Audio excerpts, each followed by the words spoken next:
some goals. I sold a little weed, but I could never sell my soul. And when I'm in LA, you find me out in Lil Soap. Come up, go with my ramen, I'ma need another bowl. Let's go. Alright, Kanye, this is the end. Come out wherever you are. I just got shot. Oh no, Andy! I don't care. Well, look on a bitch ass dragged it in. 8 months of pointless bullshit. Send myself a war story telling that people probably scared. And for what? So you can pretend to be ambitious. Newsflash, you run a YouTube review channel. Get your head out of your ass. Plus, I've already taken over the world. The only thing you can do now is just expansion of this whole thing. You're revving yourself into a corner and you don't even have a gun. Yeah, he has a point. I don't own a gun. But I do have a Drive 2011, and I'm gonna review it now, I guess. You know, we talk about a lot of dog shit on this channel, but I think it's high time we sat back and talked about a love story. An intimate, beautiful story about two people coming together, and despite all the odds, find comfort within each other.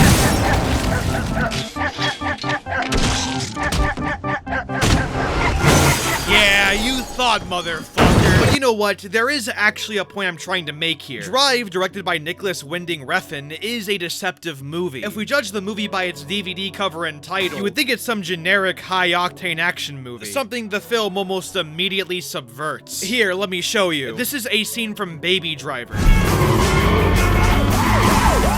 This is a scene from Speed. This is a scene from Fast 5.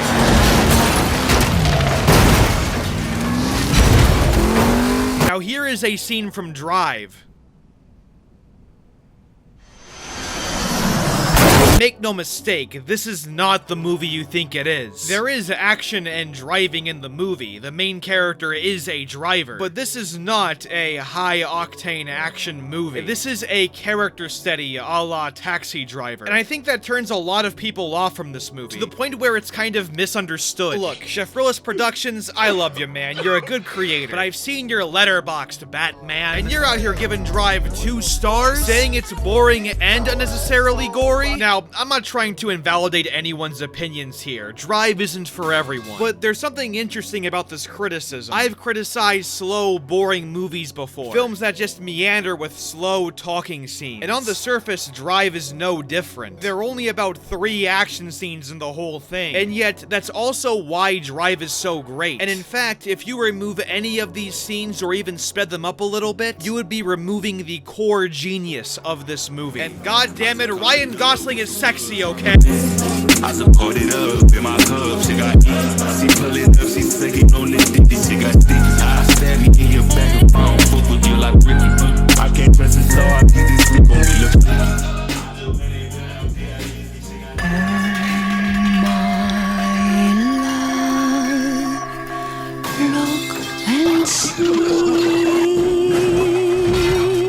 As I was alluding to earlier, Drive is not an action-packed movie. There is action in it, but for the most part, the film is really subdued. Even in the opening getaway scene, where Ryan is escorting these criminals away from the police, it's still very quiet and methodical. In fact, the first real action scene doesn't happen until about an hour into the movie, which begs an important question. Why would I watch this action movie if there's no action in it? Well, but that's because this isn't an action movie. In fact, it borders more on a love story than anything. A very fucked up, doomed neo-noir one, but it's certainly there and very prevalent. But as I mentioned earlier, this is also a character study. And furthermore, it's a study about a complete introvert. And it's best to watch it as such. The opening scene introduces him perfectly, in my opinion. He barely even speaks, and yet we learn exactly what we need to know about him. Obviously, he's a damn good driver, and obviously, he's not much of a talker. In fact, in this scene with Breaking Bad Walter White, Ryan's character never utters a single word, while Walter Reed does all the talking in this scene. Like a zombie, kid. You getting any sleep? I can offer you some Benzedrine, Dexedrine, caffeine, nicotine. Oh, you don't smoke, that's right. This difference between the driver and every other character goes even deeper. Notice how the other characters talk to each other. Chopsticks and a fortune cookie. Put out the fucking cigarette, I'm eating. Sorry. There's so much more charisma, they joke with each other, they're sarcastic, they're more lively and energetic. That is one motherfucking fine-ass pussy-mobile motherfucker. And yet the driver exists in a whole other universe. He's silent, kinda awkward, and emotionally distant. At times, it even feels like he's from a completely different movie, to the point where people commonly theorize that he has autism. I'm not joking about this. Good driving out there. Thanks. We also get a look at the excellent cinematography. I love the use of light and dark in these car scenes. The headlights will very beautifully glow and illuminate, and yet the dark shadows keep everything bleak. Personally, I think this alludes to the driver's own loneliness. Despite being in the middle of a heist, the outside world still eludes him. This is consistently deepened with the very next scene. Using a large crowded sports game as a means to get away successfully, we're given our first needle drop moment, where a pre-existing song is played. Now, in total, there are 5 of these. In this scene, though, the first song is Kavinsky's Nightcall. This is a perfect song for the title card of this movie. First of all, this song fucking slaps, but it also narratively reflects the movie. I'm giving you a night call to tell you how I feel. I want to drive you through the night, down the hills. I'm gonna tell you something you don't want to hear. I'm gonna show you where it's dark, but have no fear. If I can get ahead of myself a little bit, the main romance is between the driver, a character who we know is an insomniac from Bryan Cranston, and Irene, a married woman, who lives right down the hall from the driver. Throughout the film, the driver drives her and her son Benicio through different locations, one of the most intimate yet quiet scenes being during a night drive. But as the film goes on, it's very clear this romance isn't meant to last. Despite this, the driver does everything he can to protect her, even if it means showing her where it's dark, whether that be the underground crime belly or himself. The chorus then continues. There's something inside you. It's hard to explain. They're talking about you, boy, but you're still the same. Interestingly, when other characters talk about the driver, they're usually pretty positive of him. This kid is special.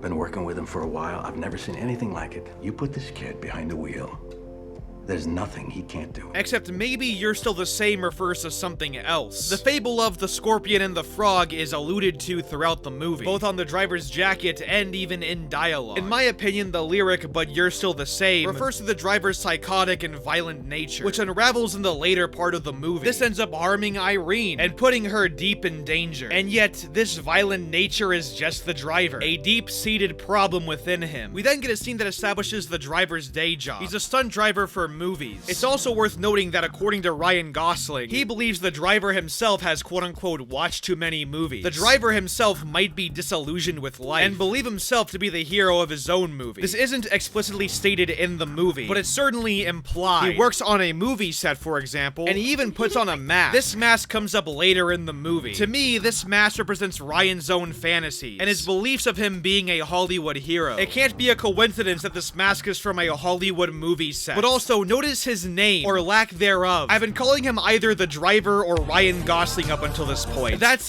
not a joke. Ryan Gosling's character is literally named the driver, meaning that while driving might be his identity, it might also be his only identity. Now, I mentioned earlier that Ryan's character lives in a whole other world, but there is one other character like him, and that's the character of Irene. While not quite as quiet, she does otherwise feel like a Rule 63 gender-bent version of Ryan Gosling. Have fun with that mental image, boys. But after helping her drive home after her car breaks down, we get our first real interaction between these two characters. And the dialogue in this scene is, extremely awkward, to put it lightly. What do you do? I drive. This is how these two talk for the rest of the movie, and while a lot of people will label Drive as boring or poorly written, the thing is, I think it's the exact opposite. The thing is, the only two characters who talk like this are the driver and Irene. This is in exact contrast to nearly every other character in the movie. Later in the film, we meet Oscar Isaac's character, Standard Gabriel, Irene's legal husband, and just by looking at the scenes where he's talking, even he's more charismatic and talkative than the other two characters. The fact that the driver and Irene are both more quiet in their scenes cannot be unintentional. These are deliberately placed personalities. These characters are deliberately written to be more quiet. And that's what Drive is, a character study about two introverts. There's an ethereal feeling to the scenes between these two, as if they're reading each other's minds. It's like there's an entire dialogue exchange between these two that's hidden from us, the audience. It's almost like they're telepathic. And that's what I think separates a film like Max Steel from Drive. In that movie, characters will say vanilla, bland dialogue to each other, and it just never sticks or carries on anywhere. Where in Drive, it's shot and written in such a way where it doesn't feel like exposition. In fact, this film is genius by saying so little and yet building these characters so much. I don't think you need all this talking in movies. Sometimes it's easier to get the point across if you're not saying something. You know, the audience is smart. They can see how somebody feels or how they feel about that person or whatever. So sometimes when you're talking, I think, for me anyway, it just gets in the way of of it, and so it was a real relief to get to just take that out of this and let people just watch it and make their own assessments of what they think the characters are going through. The duality between these scenes and every other talking scene is astounding. It's really impressive how this film will literally build its characters and its main relationship by creating two introverted characters who are silent with each other and share that intimacy through silence. A little bit later, after Bryan Cranston reintroduces them together, with the driver once again offering to take them back home, he offers to give Irene and her son Benicio a drive. In this scene, we get our second needle drop moment. During this montage of the driver, Irene, and Benicio just hanging out, the song A Real Hero by College and Electric Youth begins to play. This is yet again another amazing example of the film using a needle drop moment correctly, using it to reveal the main character's deepest intentions and his own personal feelings without ruining the subtlety or even using any dialogue, really. The driver is reclusive, we know this already, but supposedly for the first time, it feels like he's a real hero, a real human being. The film then simply shows us a montage of all these characters together, enjoying the quiet time together under this beautiful orange hue. On that note, I love the color in this scene. Orange is considered a warmer color, and compared to the colder blues and blacks of the rest of the movie, this feels like a genuine scene of solitude and peace, once again allowing us, the audience, to realize that the driver himself feels something beautiful and positive he otherwise doesn't get too often. However, it's revealed earlier in the movie that Irene is already married, and now it's revealed that her husband is coming home from prison, and the family is holding a welcome home party. This is where a third needle drop happens. Desire's Under Your Spell. Once again, another amazing needle drop. The original song is about infatuation and the blurred line between love and obsession. When it comes to actual love, the original song is shockingly vague, which in the context of Drive makes a lot of sense. Up until this point, the scenes between Irene and the driver are in fact pretty vague. Like I said earlier, it feels like there's a whole other layer of dialogue going on in their heads telepathically. This song in comparison just makes sense to play. I also love the way the scene is shot, and the composition and editing is just sublime. We're introduced to Irene's husband Standard, who once again exists in a more extroverted realm of the movie. We see Irene staring blankly, thinking about the driver, and we cut to the driver working on this engine, and yet looking emptier than ever. I love how these shots juxtapose each other too. You have this lively, vibrant party, and yet it feels so plastic, while the driver is in this dark and dingy apartment, illuminated by only one light source, conveying his own personal loneliness. The way these two scenes contrast with each other, it's just, I mean, my god, he's literally me, guys! We also get a brief interaction with the driver and Standard. Now, I fucking hate love triangles. They're annoying, a waste of time, and you kinda already know how they're going to end. So when first watching this movie, I thought they were legit setting up a whole ass love triangle. But then, something happens. So we get this diner scene, this guy walks up to Ryan Gosling, and a quick reminder, up until this point, the driver has been calm, focused, awkward, yet kind. Anyway, so this dude walks up to the driver, requests him to do a job, and— How about this? Shut your mouth, or I'll kick your teeth down your throat and I'll shut it for you. we're suddenly given a more menacing side of the driver, a side we see pushed further throughout the movie. But disregarding this for a minute, we see Irene's husband Standard shot and bleeding. So the driver takes him back home, and it's revealed that he's forced to do a heist, and if he doesn't, it could harm Benicio and Irene. There's some guys that want me to do a job for them, and I'm not gonna do it. Want me to rob a pawn shop in the valley? Cause I owe them some protection money from when I was inside. They said they're gonna come after Benicio and Irene next. It also turns out one of the mobsters gave Benicio a bullet. One of those men gave you that? Mm-hmm. You want me to keep that for you? Anyway, so the driver is invited to dinner with Irene and her husband, and we learn how Standard and Irene met. You wanna hear how Mommy and me met? A story that I'm sure will be adorable and We wholesome. were at a party, and she was 19 years old. 17. You weren't 17. I was. Wow. So it was illegal. It's also worth noting just how uncomfortable Irene is in this scene. This not only reinforces her introverted character, but I think it also tells us that she views her marriage as a kind of mistake in her life. Really messed up stuff. As messed up as it is, though, I really appreciate the film for being subtle about it. A lot of stuff is more implied more than anything. This fits in line with the rest of the movie's tone, and keeps focus on the driver as the main character. So anyways, the driver is helping Standard with the pawn shop robbery. We meet the guy who threatened him, Chris Cook, and he orders his accomplice Blanche to go with them. It's then reinforced that the driver is in this for Standard's family, not for any amount of money. And even after it's revealed that he's not getting paid for this job. And this much for you. You still interested? The driver still doubles down, insisting on the protection of Standard and his family. When you get your money, his debt's paid. He's out for good. You never go near his family again. Anyway, so the heist begins, and everything goes well until,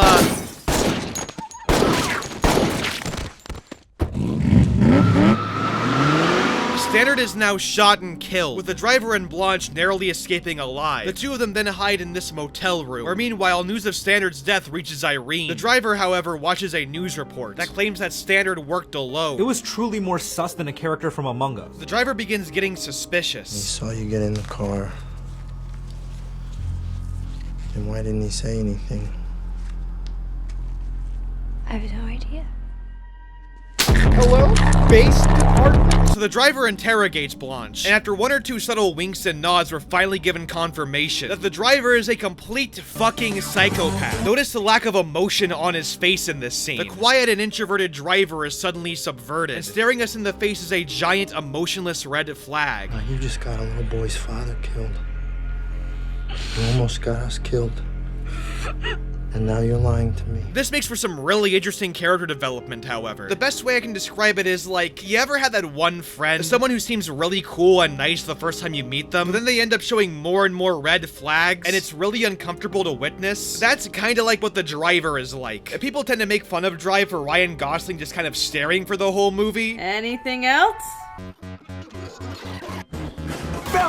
But there's no way it's unintentional. From this point forward, the character of the driver is being completely broken down, and we'll see this as the movie continues forward. But to be fair, the whole thing is revealed to be a setup, with Blanche and Cook planning on retaking back the money. Irene then goes to the restroom, but the driver suspects something. The door begins to turn, and the driver is forced to kill these henchmen. But not only does he kill them, but he kills them in these extremely brutal ways. The scene ends with the driver covered in blood. I love how much this scene stands out from the rest of the movie. It's yet another hint that the driver might not be who we think he is. No shit. Yes, it is in self-defense, but it's also way too brutal. And this isn't a bad thing. In fact, I think it's intentional. The scene is stylish and flashy on its own merits, of course, but this motel scene is yet another deeper question into the driver as a person. The driver then goes back to torture Cook in a strip club. I can't show you much of this scene for obvious reasons, but once again, the driver is shown to be a complete psychopath, torturing Cook with a hammer and shoving the bullet Benicio gave him down his mouth.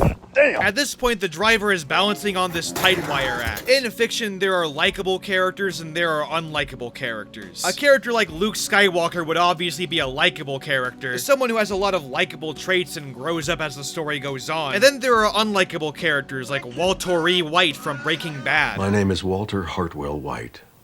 I live at 308 Negra Arroyo Lane, Albuquerque. Who are selfish, arrogant, and sell methy. But obviously Breaking Bad works because Walter White isn't meant to be likable, and the story is built around that fact. However, the driver from Drive exists in this sort of third category, this kind of middle ground between likable and unlikable. He's morally ambiguous. As stated earlier, he's a selfless character, but once again, he's also a psychopath who will brutally torture people. And once again, I think the story is built around this moral ambiguity. There's that whole meme of, he's literally me, guys! He's literally me! And I think that's kind of intentional. The driver is very identifiable, which makes it a lot harder to watch when he starts brutally murdering people all of a sudden. He's still part of the crime underground in the end, and that's what I love about this movie. Underneath all the silence, he is a very complicated character. Once again, the ambiguity is the entire point. So the driver returns to Irene and comes clean to her about his involvement, and despite her anger towards him, he reiterates that he did it all for her. I just thought you could get out of here if you wanted. I could come with you. I could look out for you. The elevator opens. This is where the infamous elevator scene happens. The driver notices that there's a henchman in with them, so he pulls Irene in. The lights dim deep. He gets close to her. They share a kiss. A culmination of all they've been through. A new moment of intimacy for the two. And furthermore, after being alone for nearly the entire movie, the driver finally has a calm moment of love in his life. Despite saying so little, this kiss feels like it's built up so much. So when it does happen, it's this beautiful and calming moment that really feels...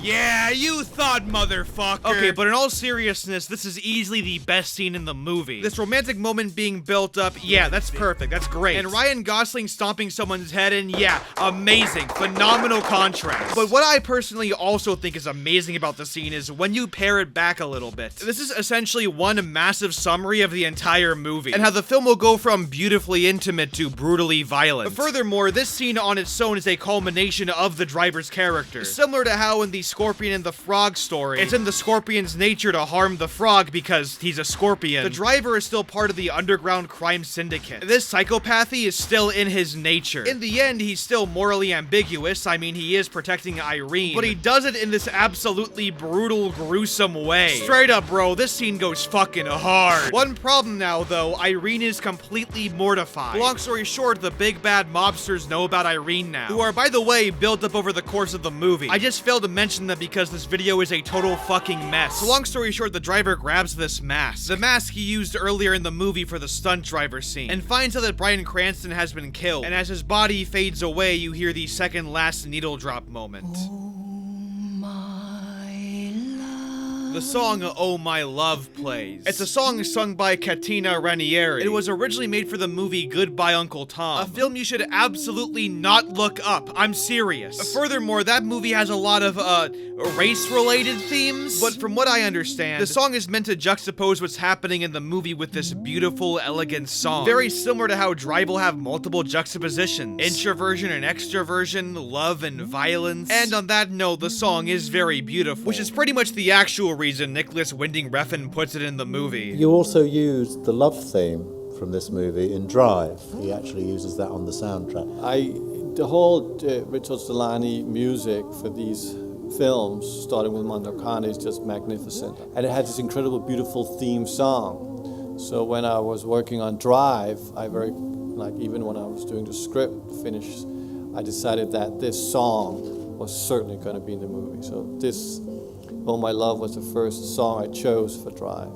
and I even played it while we were shooting the film. And yeah, I agree, this song is beautiful, and so is its placement in this scene. And this scene is pretty mesmerizing. We see the driver in this mask, looking at all the mobsters celebrating in their hideout. The driver still in his mask is fully embracing the hero he thinks he is. The theme of Oh My Love makes us think of the love we've seen in the movie, and how these people are putting that in danger. The pacing in this scene is just brilliant. Like the driver himself, it's methodical. The crescendo, the build-up, everything is just nearly perfect. It's such a memorable, amazing scene and one of the highlights of the movie. What makes the scene extra amazing, though, is the way it ends, interrupted by revving engines and clashing metal automobiles. If this song, along with the driver's mask, are a representation of his own delusions of grandeur, a way for us to realize he's living a fantasy, then the ending is a harsh wake-up back to reality. Once again, it's another beautiful scene that gives another reason to experience this movie. And it's really a culmination of the driver's entire character. Amazing scene. 11 out of 10.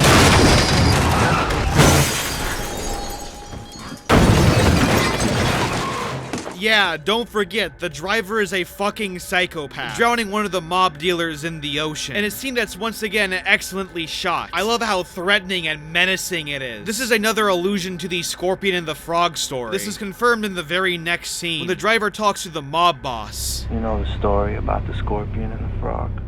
Your friend Nino didn't make it across the river. So long story short, the two decide to meet in a remote location, and the mob boss promises Irene safety in exchange for the money. But before that, the driver gives Irene one more message. I have to go somewhere, and I don't think I can come back. But I just want you to know, getting to be around you and Benicio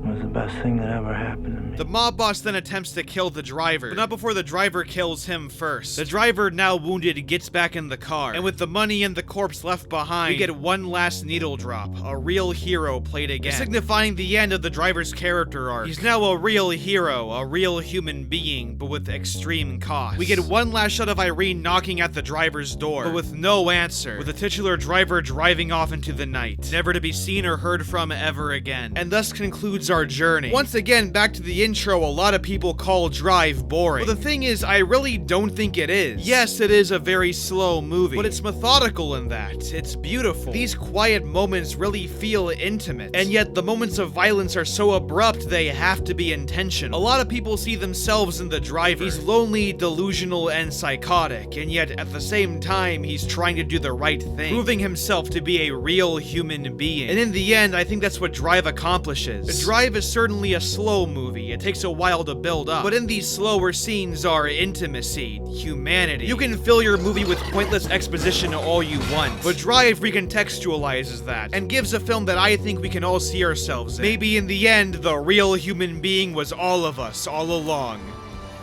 What do you do? Drive? You know the story about the scorpion and frog. So anything you need, you call me. We're a team.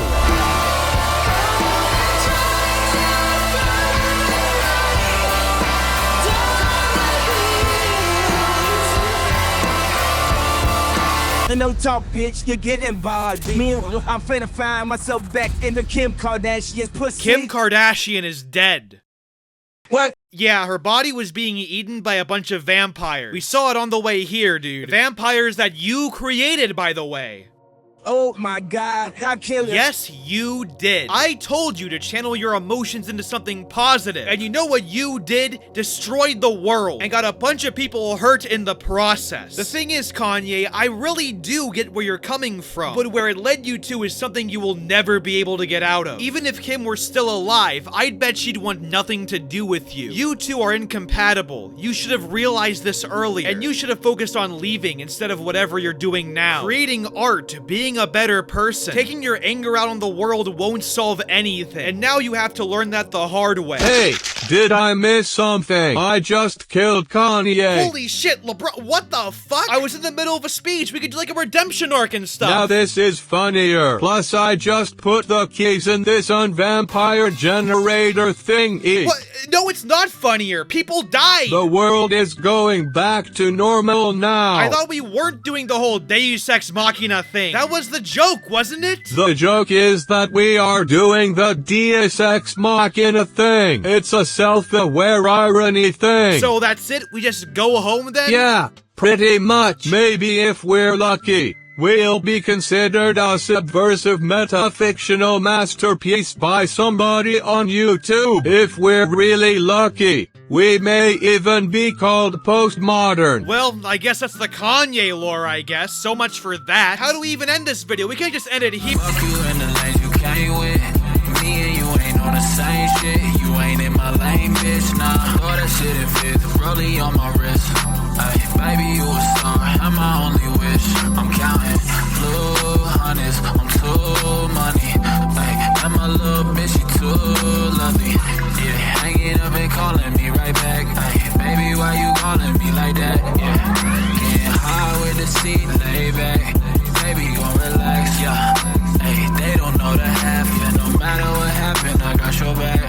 Baby, that's the facts, yeah. That's the facts, yeah. We can fight, but the feeling's gone. I try to find the words, but they never come. I can still see you on the lawn. Hey, laying outside in the summer sun. Yeah, we can fight, but the feeling's gone. I try to find the words, but they never come. I can still see you on the lawn. Hey, baby, that's the facts, yeah. That's the facts, yeah. Doing, I say I'm just fine. And when they ask me how I'm doing, I say I'm just fine. High above us, the sun